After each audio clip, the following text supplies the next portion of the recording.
3, 2, 1. We're back. Our last session, we built out the Rand values, our income statement and balance sheet.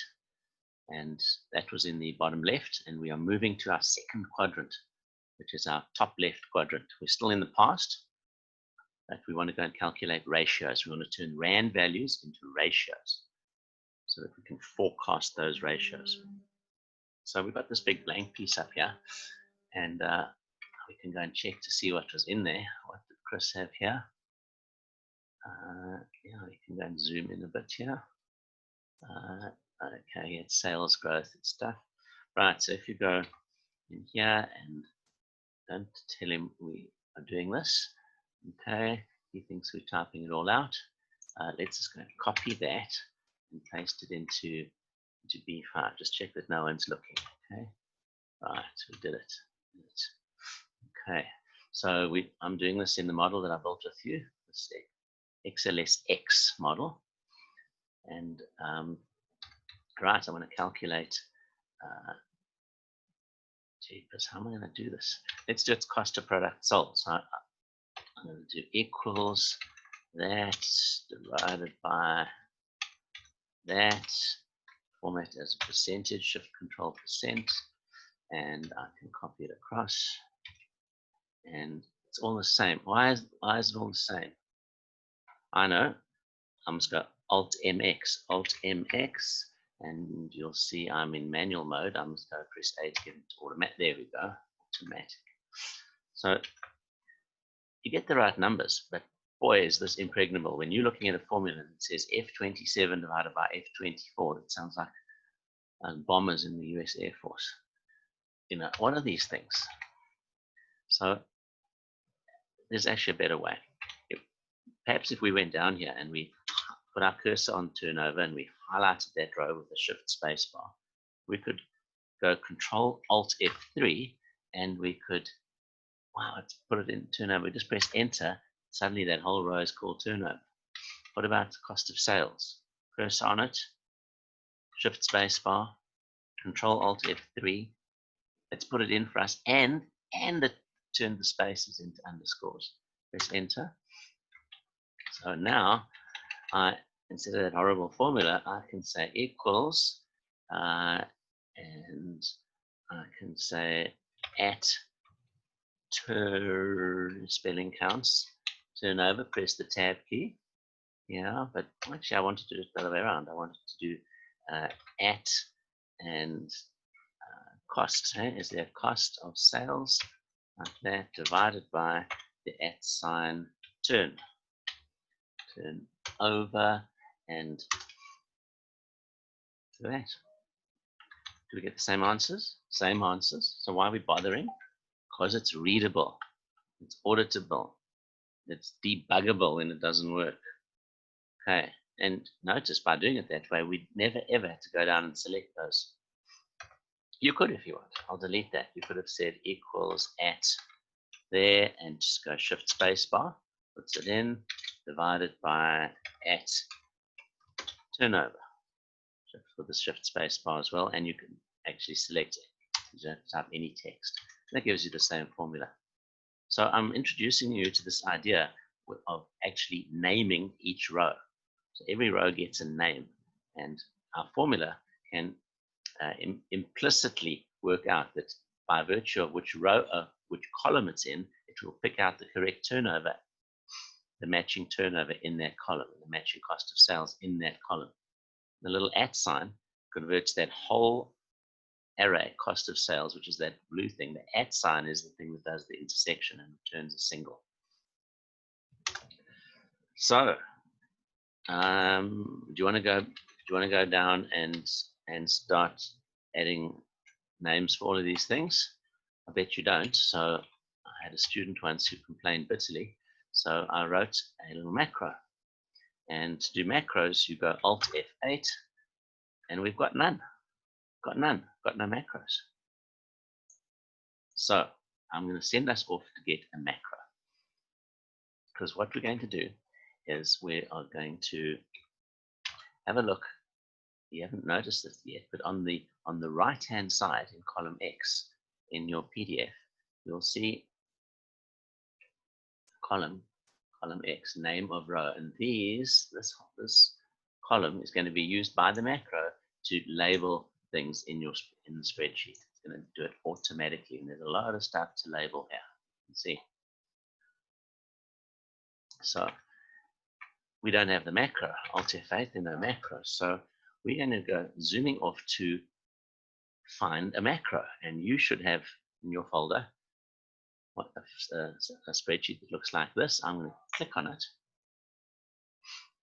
It's got nothing in it, just some instructions, and it tells you to press Alt F11, then the Control R, and go and find 3 modules. Once you found them, drag and drop them from this XLS to your XLS using your mouse. All right, I'm going to follow the instructions. Alt F11, Control R, and there's that VBA functions with its modules. And there's my model, the in-class model build. It's got no modules. So the instructions were go and find the modules and drag them.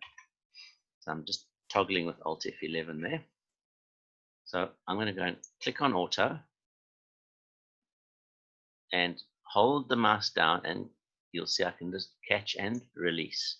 Functions, catch and release. Look, I'm getting some modules. Still got to do the sensitivity, catch and release. Now I've got all the modules in my build. You'll notice here that we are an XLSX file.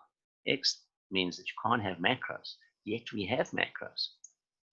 You can get this far, but no further. You won't be able to save your file with those modules in as an XLSX. You'll have to change it to an XLSM. So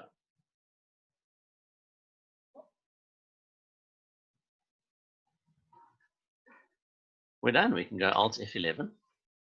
I'm going to press Control W to make this thing go away. Don't want to save it. We're done.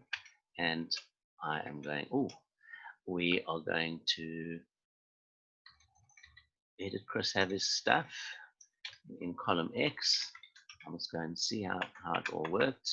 I want to see that I want to see column X.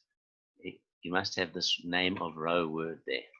All right, so I'll make sure I'm up there. Name of row, no spaces. Hoi. Right. So I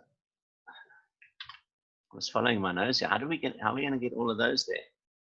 I could sort of copy them, but they're not going to match exactly with my sheets. That's what I think what we're going to do is go to our spreadsheet and go and copy those names there in column B, which are going to be exactly the right matching rows as well.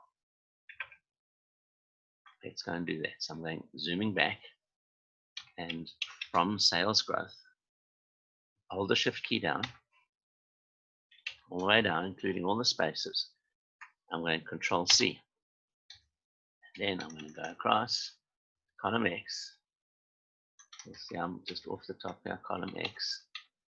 And I must go, don't go Control V, because those things were formulae, remember. You're going to go Control Alt V to get paste special. You're going to press V for values. Then you're going to paste it in. And you'll see there are all sorts of horrible things in here that naming won't like, such as commas and spaces, and slashes and percentages. It doesn't like those. Okay, but how did we run macros again? Alt F8. There were none before. Now we've got macros. But before you do this, I don't want to lose stuff. So I'm going to press Control S. Control S says the following features cannot be saved. So we don't want to continue saving as a macro feed workbook. So don't click yes, click no. And I'm going to, I'm just going to call this number 2. I don't want to overwrite my initial one. And I'm going to get rid of the XLSX. And you'll see if you choose the type, jeepers, you want to save it as a text file. But we do want to save it as number 2, the macro enabled workbook. Please work, and we're going to save that in. Right. What happened? Look, it's an XLSM now. Now we can run the macros, Alt F8, press Tab, and I want to go to Apply Named Ranges. Just press Enter, click on Run, I don't know, go. And down the bottom left, something was happening. I added that name to row 76, 64 rows named. Wow. Okay, let's test one. Let's try something ridiculous, like profit attributable. So if I highlight that row and I go and look up in my name box, and you might need to go and pull your little ellipsis wider. Some of those names are long. Look, it's named it for us. That macro took all the drama out of labeling those rows. And even as we insert rows, later on that name will stay there. So look at this. We can do our thing. Equals at shift spacebar divided by at shift spacebar there, and it's working. So let's try the depreciation one. That's maybe a more difficult one, a more different one. Equals at depre. I know it's down there somewhere on line row 31, but look, it comes up. There's the tab key. Look, it highlights it, it knows it, and I want to divide by at, and there was something about land and buildings. How does that work? Land and buildings at cost. Press the tab key. Look at that percentage. Hold the shift key and jigger right. Hands up. Control R to throw it across. What's wrong again? I know. I'm on manual. Alt M X. I'm going to press A. Alright, that's in. We're in business. 6.6, 7. Let's look at those last two. 7.3, 6.0. I'm hoping this is going to be the same. Okay, 7.3. Where was depreciation? Look, 7 and 6. I'm going to get rid of the decimals. Look, 76556. From that one, 76556. Wow, we're in. So interest charge, guess what? You're not sure what it's called. It's going to be interest charge. It's that one, and it's going to be divided by, and what causes interest? Open bracket at long-term interest bearing there plus, I don't know, is there some short-term interest bearing? You know, that's the debt. It's the stuff that causes the interest, and we can get some numbers. It's quite an interest charge, I have to say.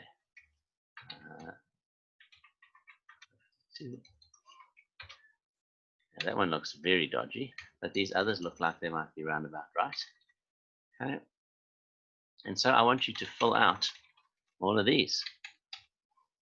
Follow your nose. Do the stuff that you need. Inventory percent, it's going to be, go and find the at inventory, that's the one, and divided by, it's as a percent of sales, isn't it? And you'd call sales your turnover. There we go, and that function isn't valid. I forgot the equals. You have to have the equals. Right, look at that, and shift control percent, and you can have it as percent.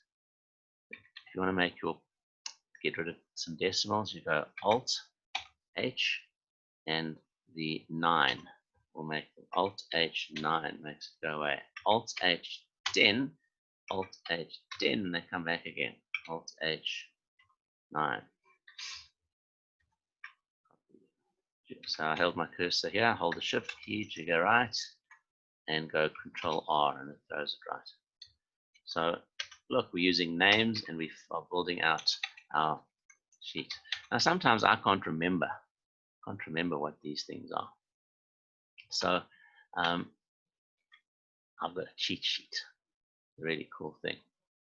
I've got a cheat sheet, and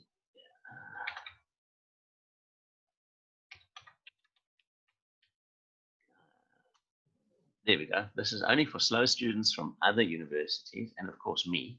So when I forget what goes in, I go and check on my cheat sheet. This is a really useful cheat sheet. Really, really useful. It's got a whole bunch of things in it, and it's got things like, formulae that you just got to check, and you can see where they are in here. So we were working in here, and you can see some formulae, and the only trouble is there's this damn password, and I keep forgetting it. And in fact, I've never told anyone this password. I can give you a clue. It is 2 words, no spaces, and there are some capitals, and it's really easy. And if you don't get it, I guarantee you some other people in the class will get it. So you let me know. But once you're in, it's really cool. You're in. We've got all the formulae for all the places. And when they don't fit, some of the long formulae, here they are. It's really cool. You can see what's going on. And that's really going to work. So I'm going to use the cheat sheet. Okay. What else have we got here? Let's go back to where's my build? I can build this out. I've got my macros.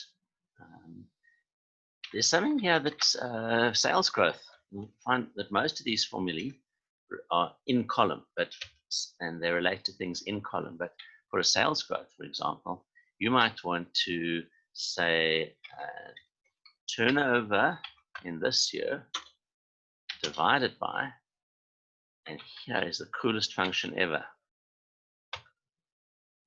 the prior turnover. Don't put an @ sign here because it needs the whole row, because it's going to go, if you go left, it's going to find us the turnover just to the left.